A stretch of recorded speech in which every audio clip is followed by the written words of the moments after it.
నమస్కారం అండి. విజయనగరం జిల్లా రాజా మండలం బొద్దాం గ్రామం. మా పాపకి బోన్స్ క్యాన్సర్ అనే ఒక వ్యాధి వచ్చింది. 1,00,00,000 మందిలో ఒకరికి వచ్చే వ్యాధి. మా పాపకి బోన్స్ క్యాన్సర్ అనే ఒక వ్యాధి. ఆ వ్యాధి వల్ల మా పాపకి ఆరోగ్యశ్రీ కాదు ఏదే పనిచేయట్లేదండి.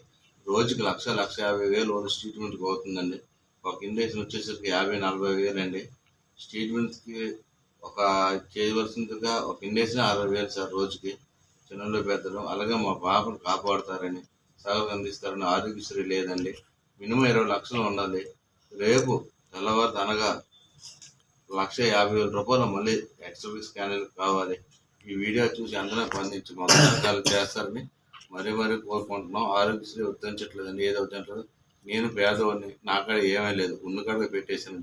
పట్టుకున్న పంపు మీద కూడా తెచ్చి ఇచ్చేసానండి. నా కాడ ఏమీ లేదు. కూలి ఆడితే కానీ కొండాన్ని పరిస్థితిలో ఉన్నానండి. దయచేసి ఈ వీడియో